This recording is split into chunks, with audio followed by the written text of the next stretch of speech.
I really have. It's kind of crazy, but I never heard of him growing up. So this would be funny. Zack Maynard had never heard of Presbyterian, but they know who he is after today as Cal destroys the vaunted Blue Hose.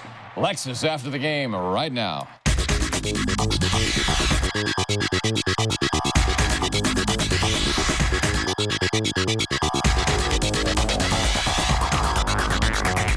How you doing, everybody, and welcome to a full 90-minute edition of Lexus After the Game. I'm Larry Beal, along with Mike Schumann and our special guest in studio. Well, we said we have two special guests, and they actually both have the same name. Former Cal linebacker Hardy Nickerson spent 16 years in the NFL, now head coach of Bishop O'Dowd High School, and thanks for coming in today. Thanks for having me. And I actually know about Presbyterian. All right, how's that? How's that? Well, I lived in Charlotte, North Carolina for a few years, and one of the players that I coached at the high school that my kids went to actually went to Presbyterian. So that's how I know about Presbyterian. All right. You weren't the guy that scheduled them, were you? You didn't take responsibility for that? All right. Well, let's get to Hardy's alma mater. And we talked a little bit about Cal hosting Presbyterian this afternoon, presumably because the Little Sisters of the Poor were just not available today to play. More about why the game was scheduled later on. First, let's get to the highlights at AT&T Park, the Bears' new home for this season, while the stadium gets renovated in Berkeley. And with a win today, Jeff Tedford passes Andy Smith as the all-time wins leader for Cal with 75 victories. That's going back to 1925, by the way. Yeah, exactly. First quarter, Cal's second drive of the game. Hand the ball off to E.C. Sofeli. Dodges tackles, breaks to the outside. Finally brought down by 4 Blue Hose. 25-yard run brings the ball down to the 9-yard line. Next play, C.J. Anderson finishes the drive, bowls himself into the end zone. Cal takes an early 7-0 lead. Next Blue Hose possession, quarterback Ryan Singer's throw, picked off by Sean Cattouz, taking it back on the infield part of the baseball field there, tackled, and the Bears get the ball at the 4-yard line. Sofeli with the power, and just like that, it's 14-0 Cal. They're cruising. All right, Cal's defense strong all day. First, they chase Singer out of the pocket, and Cecil Whiteside drops in the infield. Presbyterian had 0 total yards in the first quarter. 0. It didn't get a lot better after that. Second quarter, long drive by Cal, and it's E.C. Sofeli again for another touchdown. Ran for 105 yards and 2 TDs on the day. That was 21-0. Next drive, Ryan Singer going deep. Sean Cattouz with a leaping grab for his second pick on the day. And Cal makes them pay again. Zack Maynard finally gets in on the scoring. Maynard finds Marvin Jones, little skinny post, and he'll blow by everyone. 51-yard touchdown. And the game getting out of reach. Well, this is like a controlled scrimmage for Cal, this kind of a game. But never underestimate your Blue Hose. That's right. Because they got $400,000 to come here, and they got a block punt as well from Justin Bethel, who blocked the Brian Anger kick, and Presbyterian's on the board. Later in the quarter, though, Maynard driving the Bears downfield, finishes it off with a 16-yard scoring pass to Spencer Hagan. Nice grab, 35-6 Cal. Next Bears drive, Maynard made his only mistake of the day. Interception to Justin Bethel. Who is this guy? One-man gang. He's the only one who can score for Presbyterian. 35-12 Cal. The Bears got the ball back. Keenan Allen. Watch this leap. He's a hurdler. Showing some jump. A few plays later, Maynard to Allen again. They're related. Half brothers. This time in the end zone, 42-12 at the half. Maynard's day was done. He threw for 204 yards, 3 touchdowns in the first half. Right, that was just the first half highlights, and they had over 40 points. To the third quarter, the game was already out of reach, obviously. This is Brendan Bigelow. Wrestling fans will remember a guy by the name of Bam Bam Bigelow. And this is 88 yards untouched. Cal leading 49-12, and he stops and salutes by the Herbie the Love Bug logo out there in left field. Zack Maynard now a spectator. Alan Bridgeford taking the snaps for Cal. He hits Marvin Jones, 33 yards. Jones, 123 yards on 7 catches. All right, several plays later. Kovan, Naboski, Johnson runs it 6 yards in for the score. That made it 56-12. And after getting only 8 total yards in the first half, Ryan Singer's day didn't get any better. Terrence Moncrief with a sack. Singer 4 for 14, only 23 yards on the day. Cal's offense, Jeff Tedford's thinking, I got second-string guys, I got third-string guys. I want to get everybody some playing time here. Wow, that's Keenan Allen, though, still in the game on the slant route. Good for 27 yards. A chance for Bridgeford to work with the ones. Helped set up a 7-yard run by Desarte Yarnway. Stopped short of the goal line, but the offensive line pushes him over. Not sure that's entirely legal, actually, but it made it 63-12. Heck, I might even got in this game. All right, believe it or not, there was no scoring in the fourth quarter. Jeff Tedford gets his 75th win as the Bears coach, most in Cal history. A little nice Gatorade shower from the team. They presented him with a 75 jersey. Cal wins at 63-12. I don't know if I caught it there. Did it look like Jeff was trying to elude the Gatorade? Oh, yeah. He's trying to, like that. He was trying to dodge it. Had to restrain him almost to hold him down to pour it on him. Cal now 3-0, as Tedford Shue mentioned, the Bears all-time winningest coach, his 75th win. Zack Maynard, 15 of 25, 215 yards, and only played one half. Sofele, a career-high 105 yards rushing, 2 touchdowns. Cal will open Pac-12 play at Washington next week in a game that figures to be a lot tougher than this one. And as you would expect, in a 51-point win, the stats were all Cal. They outrushed the Blue Hose, 285 yards to 20, outpassed them 296 to 28. Do a little math. 581 total yards to 48. First downs, 27 to 3. I'm here with Cal coach Jeff Tedford, who today became the all-time winningest coach in school history. Coach, congratulations. What did number 75 mean to you? Well, it's special, obviously. I hadn't thought a lot about it, but when you reflect a little bit on it, it's all the players and all the coaches that have meant so much to this program over the last 9 years and 3 games. And from our first season, not just the star players, but every single player who's been involved in this program that helps us prepare, all the coaches, everyone involved. And, there's a lot of hard work that goes into it. And I'm very blessed and feel very fortunate, but everyone deserves the credit. I know the players were well aware of what was going on, and they gave you a little ice bath after the contest. Yeah, I couldn't get them away. I tried to scramble, but they wrapped me up and got me pretty well. Okay, let's talk about today's game. Presbyterian, some people were wondering why play this small school. What did the Bears get out of playing that type of opponent today? Well, from time to time, you're going to have a 1AA team on your schedule. Our schedule's very tough, and from time to time, you put a 1AA team on your schedule, and we couldn't find one anywhere in the West to play. And this group plays Clemson, they play Wake Forest, and teams like that, and Coastal Carolina in their conference played Georgia today, and so it's all over the country. And it was a team that we could find, a 1AA team that had an opening that we can play. When it turns out like it does today, the advantages are obvious as far as getting some guys some playing time and trying to create some depth for your football team. The defense had a tough time last week against Colorado. This week, I think they allowed less than 50 yards of total offense.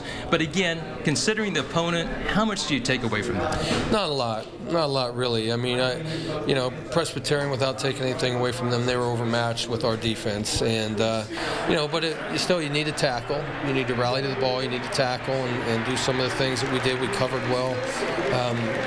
But we're going to have to continue to improve. I think we all know next week we start conference play with Washington at Washington, and that's a whole different animal. So we're going to have a great week of practice and be ready to play the Huskies. Okay, again, Coach, congratulations on win number 75, and good luck next week against Washington. Thank you very much. Okay, Cal coach Jeff Tedford, back to you guys in the studio. All right, thank you, Rick. More on the whole situation here, because you're playing a tiny school from South Carolina. They've got 1,200 students. And I know Cal got caught in a kind of a scheduling bind. They had an open date. They couldn't find anybody to play. But, well, they had to wait on the Giants schedule and the new Pac-12 schedule. So they were left hanging. Presbyterian got $400,000 to show up, as you mentioned. So that was worth a trip. What do you think of the situation? Well, I mean, if you're not able to schedule the really big draw, like a Tennessee or a school like that, I think it works in Cal's favor, because you're able to get players on the field that you normally aren't able to get on the field. That's a good point. You get your backups in, you get your even third-team guys, they get playing time. So I think, when those guys get their playing time, they actually help you. That situation helps out when you get later on in the season. If you have an injury or something like that, or a guy isn't able to go, you can plug in your backup. He's got some playing time. You know what he can do. And, it's not like it's a foreign situation to the guy. He's able to get in and get in and start playing and fit right in with the rest of the team. Yeah. Especially going into Pac-12 play next week against Washington, right? Oh, yeah, absolutely, absolutely, because you're going to need that depth at some point. Spoken like a true Cal alum. Right. And what we're going to do is we're going to check back in with Rick Kwan, along with Cal wide receiver Marvin Jones, who had a big day. I'm here with Cal wide receiver Marvin Jones. Marvin, congratulations on another great game. But you're playing against a school like Presbyterian, so how much do you really get out of this? We actually get a lot out of it. You know, coming in this game, it's all about us. It's all about the fundamentals. You know, we know we have the potential, you know, for it to be a game like how it turned out to. But at the end of the day, it's all about us. Fundamentals, eliminating mental mistakes, and as you can see in the first half, we had a lot of mental mistakes. You know, mistakes that we shouldn't have had. But it's just, you know, now it's good to, you know, go in the film room and evaluate ourselves, evaluate how we did, and it's going to be some good things to learn off of, start going into the Pac-12. As you mentioned, you had another fine game today, more than 100 yards receiving, and that long 51-yard touchdown. Tell me about that play.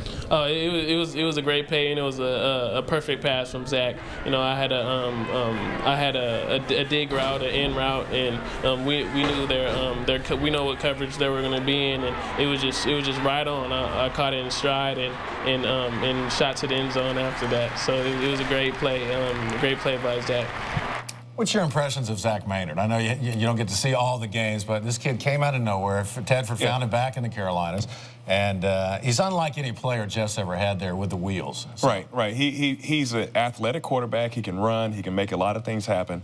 So I think he has an extra dimension to the Cal offense. If they're moving more towards a spread offense, which is kind of new for this year. Right. They need a guy that can move around. He's mobile. He can make things happen with his legs, and is very accurate as a passer as well. So I think he fits with what they want to do, and I think he'll be successful in that offense. Because Tedford's always been a running back-driven offense. He's got some great receivers this year, along with this quarterback, and in the Pac-12, I think that's going to bode well. I think so too, and you know, it's good to see that Coach Tedford is settling in on a quarterback. Yes. You know, for the last few years. Yeah, it's been a little, Riley and Longshore. Yeah, no.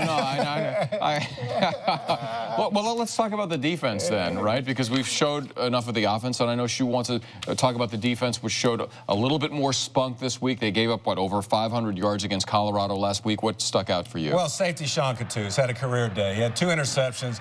That's 6 on his career. The senior's the leader on the defensive side of the ball.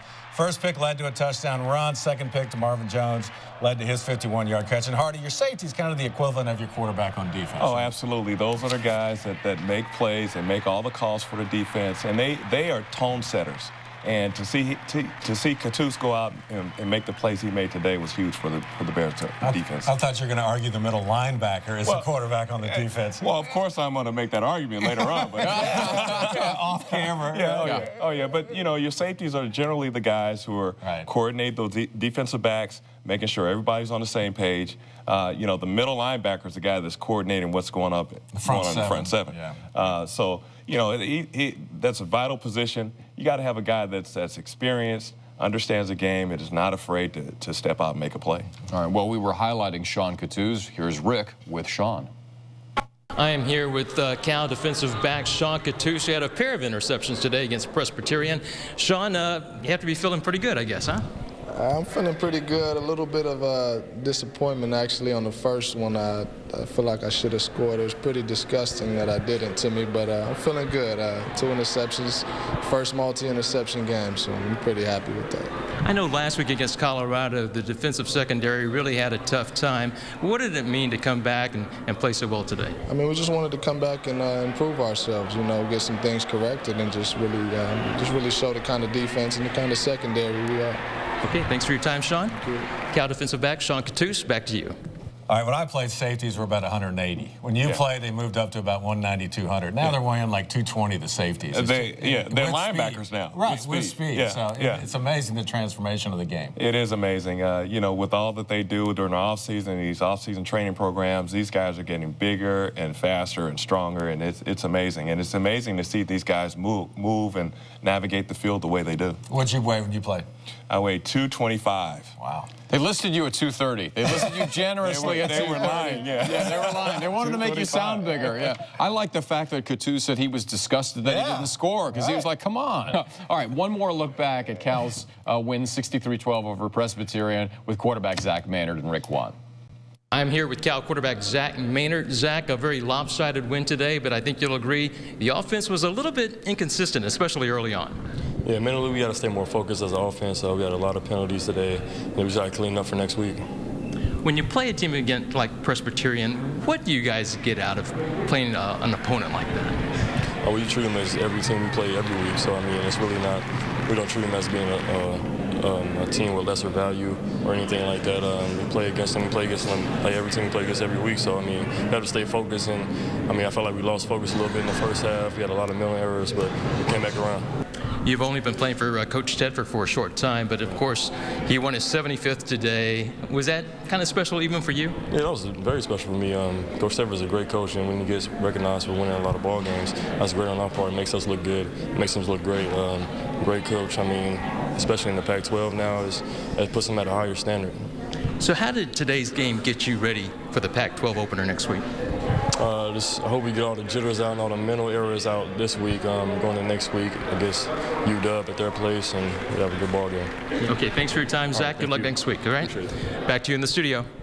All right, we talked about Zack, but Jeff Tedford, you played for Joe Cap, followed by Steve Mariucci, Tom Homo, and then Jeff Tedford. And what do you think about Jeff? I think he's done a great job. He's stepped in and stabilized a program that was teetering on the brink of just non-existent, and has really done a great job of bringing football back to Cal.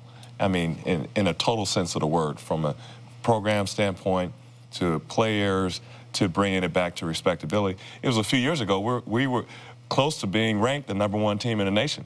Right. Against Oregon, and we lost that game to Oregon State. But so he's done some great things there with the program there at Cal. And recruiting with nothing. Yeah. That stadium and those facilities. Oh yeah, the facilities. Now they're getting the new facilities. Right. But the stadium. There was a lot that a kid could go there and say, I don't know, but Jeff has done a great job of getting kids there, really selling the academics there, and I think he's done an outstanding job there. And he's almost created expectations so high that it's hard to live up to a team that's going to be in the top 5 every year, and that's what he's competing with himself now.